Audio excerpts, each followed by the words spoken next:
Vazhdojmë me ditën e 27 të leximit të Biblës dhe sot do të lexojmë Zanafilla 44, Zanafilla 45, Psalmi 49, Mateu 18, rreshti 1 deri në 20. Zanafilla 44. Jozefi i dha këtë urdhër kryeshërbëtorit të shtëpisë së tij: mbushit rastat e këtyre njerëzve me aq ushqime sa mund të mbajnë dhe veri parat e secilit në grykën e çdo traste.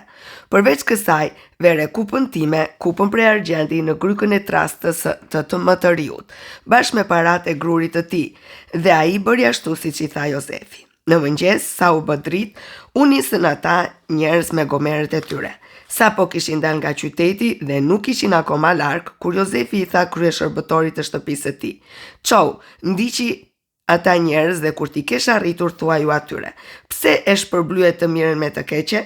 A nuk është ajo kupa me të cilën pi zotria im dhe që e përdor për të thënë të ardhmen? Keni vepruar keq duke u sjellë kështu." Ai arriti ata dhe u tha këto fjalë. Atëherë ata ju përgjigjen: "Pse zotria im na drejton fjalë si këto? Shërbyesit e tu duhet t'i shmangen një qëndrimi të tillë. Ja pra, ne të kemi rikthyer nga vendi i Kananit parat që kishim gjetur në grykën e trastave tona.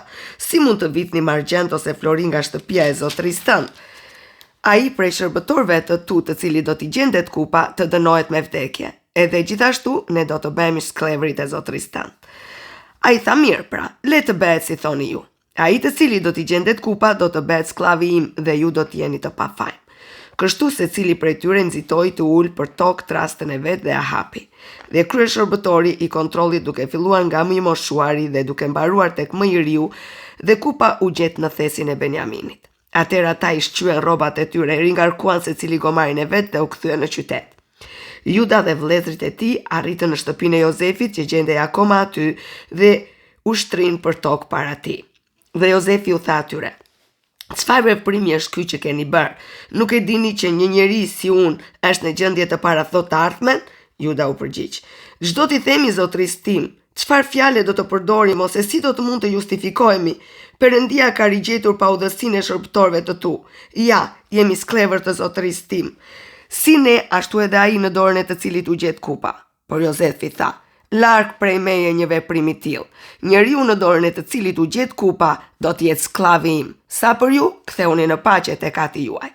Atëherë Juda ju afrua Jozefit dhe i tha: "Të lutem zotria im, lejoje shërbëtorin tënd që të thot një fjalë zotrisë tim dhe mos u zëmro me shërbëtorin tënd sepse ti je faraoni." Zotria ime pyeti shërbëtorët e tij duke thënë: "A keni ju baba apo vëlla?" Dhe ne ju përgjigjëm zotrisë tim: "Kemi një baba që është plak me një birë të ri."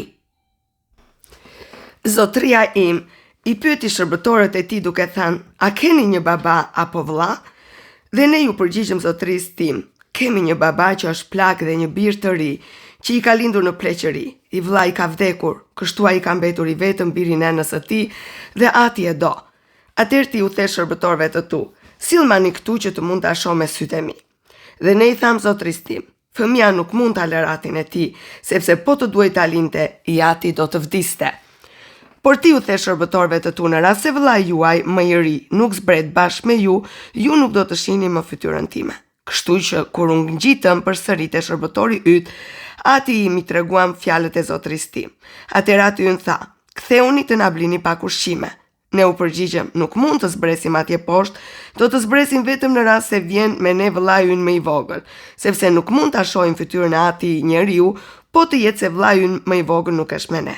Dhe shërbëtori yt, ati ynë, na e u përgjigj: "Ju e dini që gruaja ime më lindi 2 bij. Njeri prej tyre më la dhe unë i thash me siguri ai është bërë copë çik dhe nuk e kam parë më qysh atëherë. Dhe po të ma ishni edhe këtë dhe i ndodh ndonjë fatkeqësi, ju do të kallni në varr pleqërinë time të dhëmshme." Kështu pra, kur të arrite shërbëtori yt, ati im, në qoftë se fëmia nuk është me ne, sepse jeta e tij është e lidhur me anë të fëmijës, do të ndodhë që sa të shohë që fëmia nuk është me ne, ai ka për të vdekur dhe shërbëtorët e tu do ta kenë kallur në varr pleqërinë e shërbëtorit tënd të atit ton. Tani me qenë se shërbëtori yt është berë dorë zan për fëmijën pran atit tim dhe i ka thënë, në rast se nuk do ta rikthej, do të jem përgjith një fajtor ndaj atit tim, lejota pra tani që shërbëtori yt të mbetet skllav i zotris tim në vend të fëmijës dhe që fëmia të kthehet me vëllezërit e tij, sepse si mund të rikthehet tek ati im, nëse fëmia nuk është me mua, mos e pafshpa dhembjen që do të pushtonte atin tim. Zanafilla 45. Atëherë Jozefi nuk e përmbajti dot më veten para tërë të pranishmëve dhe briti. Nxirrni jashtë të gjithë nga prania ime. Kështu nuk mbeti asnjë me Jozefin kur ai u tregoi vëllezërve të tij se kush ishte. Dhe qau aq fort, sa që u dëgjuan edhe vetë egjiptasit, dhe ky lajm arriti edhe në shtëpinë e faraonit. Pastaj Jozefi u tha vëllezërve të tij: "Unë jam Jozefi, a është ende gjallë ati im?" Por vëllezërit e tij nuk mund t'i përgjigjeshin, sepse ishin të tronditur thellë në pranin e tij. Atëherë Jozefi u tha vëllezërve të tij: "Afroni pra tek unë." Ata ju afruan dhe ai u tha: "Unë jam Jozefi, vëllai juaj, që ju e shitët dhe e çuat në Egjipt. Por tani mos u trishtoni dhe mos ju vi keq që më shitët me qëllim që të çohesha këtu poshtë, sepse Perëndia më ka dërguar para jush për të ruajtur jetën tuaj. Në fakt u bën 2 vjet që razia e bukës në vend, dhe do të ketë 5 vjet të tjera gjatë të cilave as do të lërohet, as do të korret. Por Perëndia më ka dërguar para jush, me qëllim që të ruhet diçka mbi tokë dhe për t'ju shpëtuar jetën me një çlirim të madh. Nuk jeni pra ju që më dërguat këtu, por është Perëndia. Ai më caktoi si ati faraonit, si zoti i këtyre i krejt shtëpisë së tij dhe se qeveritari tërë vendit e Egjiptit. Nxitoni të riktheheni tek ati im dhe i thoni: kështu thot biri yt Jozefi, Perëndia më ka caktuar si zoti të gjithë Egjiptit. Zbrit tek unë, mos u vono. Ti do të banosh në vendin e Goshenit dhe do jesh afër meje. Ti dhe bijtë e tu, bijtë e bijve të tu, kopet e baktive të imta e të trasha, të gjithë shka që ti zotëron.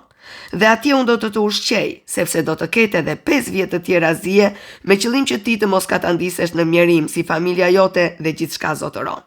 Dhe ja, sytë tuaja dhe sytë e vëllait tim Benjaminit shohin që është goja ime që ju flet.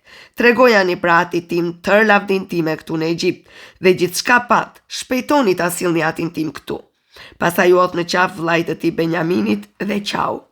Dhe Benjamini qau i shtrënguar në qafën e tij. Ai puthi gjithashtu tërë vëllezërit e tij dhe qau i shtrënguar me ta. Pastaj vëllezërit e tij filluan të flisnin me ta.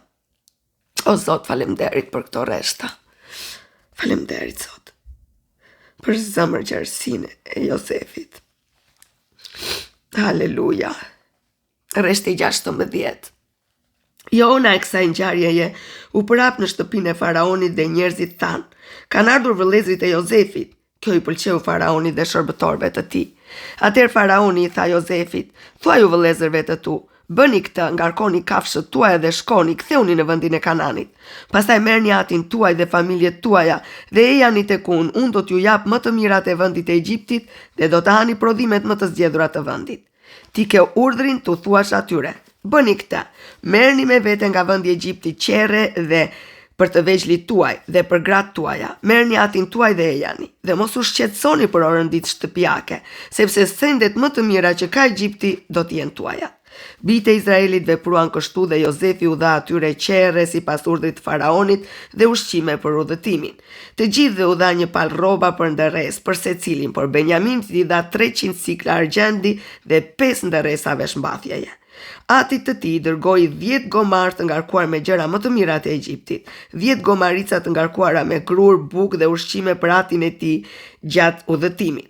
Kështu i nisi vëllezërit e tij dhe ndërsa ata po iknin, u tha: mos u grintni rrugës. Atëherë ata u ngjitën përsëri nga Egjipti dhe arritën në vendin e Kananit e Jakobi, ati i tij, dhe i kallëzuan gjithçka duke thënë: Jozefi është ende gjallë dhe është qeveritari i gjithë shtetit të Egjiptit. Por zemra e tij nuk ju ngro, sepse nuk u besonte atyre. Por kur ata i treguan tërë fjalët që u kishte thënë Jozefi dhe kur pa qerret që Jozefi kishte dërguar për ta, atëherë fryma e Jakobit, atit të tyre, u ringjall dhe Izraeli tha: mjaft, djalim Jozefi është ende gjallë. Unë do të shkoj ta shoh para se të vdes. Amen. Haleluja. Psalmi 49. Dëgjoni, gjithë popujt, vini veshin o banor të botës. Qofshin njerëz të popullit dhe fisnik të pasur dhe të varfër, tok, nga goja ime do të dalin fjalë diturie, dhe kredhja në mendime të zemrës time do të sjell mirëkuptim. Unë do të ndjek një proverb, do të paraqes enigmën time me harp. Pse duhet të kem frikë nga ditët e fatkeqësisë kur më rrethon ligësia e kundërshtarëve të mi? Ata që kanë besim në pasuritë e tyre dhe mburren me bollekun e pasurisë së tyre. Asnjëri nuk mund të shpengoj kurse si vëllan e tij. Ti jap Perëndis çmimin e shpengimit të tij, sepse shpengimi i shpirtit të tij është shumë i shtrenjtë dhe çmimi i saj nuk do të mjaftonte kurrë për të bërë që ai të jetojë për jetë dhe të mos shoh gropën. Në fakt të gjithë shohin që njerëzit e urtë vdesin dhe që në po atë mënyrë vdesin njerëzit e pamend, e mendje shkurtër, duke u alen të tjerëve pasuritë e tyre. Me mendjen e tyre ata pandehnin se shtëpitë e tyre do të qëndrojnë përgjithënjë, që banesat e tyre janë të përjetshme, dhe kështu u vën tokave emrin e tyre. Megjithatë, edhe njeriu që jeton në mes të pasurive nuk e ka të gjatë. Ai është një lloj si kafshët që mbarojnë. Kjo është sjellja e njerëzve pamend dhe atyre që u shkojnë dhe miratojnë fjalitë e tyre. Shtypen si dele në drejtim të Sheolit. Vdekja do t'i përpi dhe në mëngjes njerëzit e drejt do të sundojnë mbi ta. Luksi i tyre do të marrë fund në Sheol larg banesës së tyre. Por Perëndia im do ta shpengoj shpirtin tim nga pushteti i Sheolit, sepse ai do të më pranoj. Mos ki frikë kur dikush pasurohet, kur lavdia e shtëpisë së tij rritet, sepse kur do të vdes, nuk do të marrë asgjë me vete. Lavdia e tij nuk do të zbres pas tij. Edhe nëse në jetë e ndjente veten të lumtur, në fakt njerëzit të lavdërohen kur pasurohen, ai do të arrijë brezin e etërve të tij që nuk do ta shohin kurrë më dritën. Njeriu që jeton në mes të pasurive pa pasur gjykim është një lloj si kafshët që zhduken. Mateu 18, duke filluar nga rreshti 1 deri 20. Mateu 18. Në ato orë dishepujt ju afruan Jezusit dhe e pyetën: kush është pra më i madhi në mbretërinë e qiejve? Dhe Jezusi pasi thirrri një fëmijë të vogël pranë vetes, e vuri në mes të tyre dhe tha: në të vërtet po ju them, në qoftë se nuk ktheheni dhe nuk bëheni si fëmijët e vegjël, ju nuk do të hyni fare në mbretërinë e qiejve. Kush pra do të përulet si ky fëmijë i vogël, do të jetë më i madh në mbretërinë e qiejve. Dhe kushto që e pranon një fëmijë të vogël, si ky në emrin tim më pranon mua. Dhe ai që do të skandalizoj një prej këtyre të vegjëlve, që besojnë tek unë, do të jetë më mirë për atë t'i varet një në qaf një gurmulliri që e sjell rrotull gomari dhe të zhytet në thellësi të detit. Mirë bota për skandalet, sepse është e nevojshme të vinë skandalet, por mirë ai njeri për fajtet të cilit do të vi skandali. Tani në qoftë se dora jote ose këmba jote të skandalizohet për mëkat, preje dhe flake nga vetja. Është më mirë për ty të hysh në jetë dorcunk dhe i çal, se sa të kesh në 2 duar dhe 2 këmbë dhe të hidhesh në zjarr të përjetshëm. Po ashtu në qoftë se suri yt të skandalizohet për mëkat, nxirre dhe hidhe larg teje. Është më mirë për ty të hysh në jetë vetëm me një sy, se sa të kesh të 2 dhe të hedhi në gehena të zjarrit. Ruhuni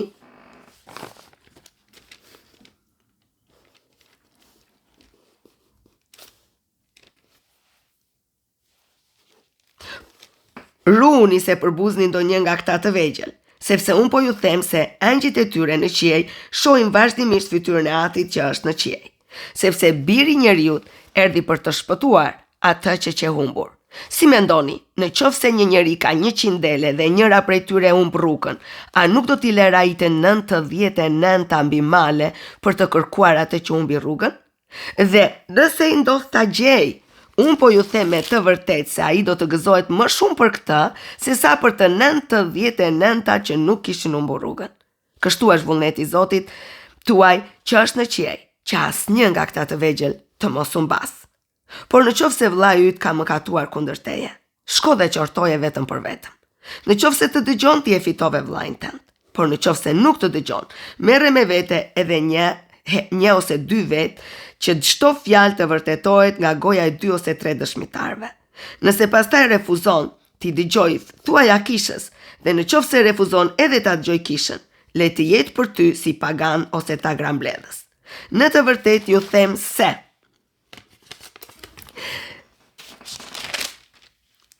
gjitha gjërat që do të keni lidhur mbi tokë, do të jenë lidhur edhe në qiell. Dhe të gjitha gjërat që keni zgjidhur mbi tokë, do të jenë zgjidhur edhe në qiell. Po ju them gjithashtu se në qoftë se 2 ose 2 prej jush bien në ujdi mbi tokë të kërkojnë çfarë do lloj gjëje, kjo do t'u jepet atyre nga Ati im që është në qiell. Në emrin e Jezusit. Amen. Haleluja, ky ishte Mateu 18 nga rreshti 1 deri 20. Dhe kjo ishte dita e 27. Ju bekoj.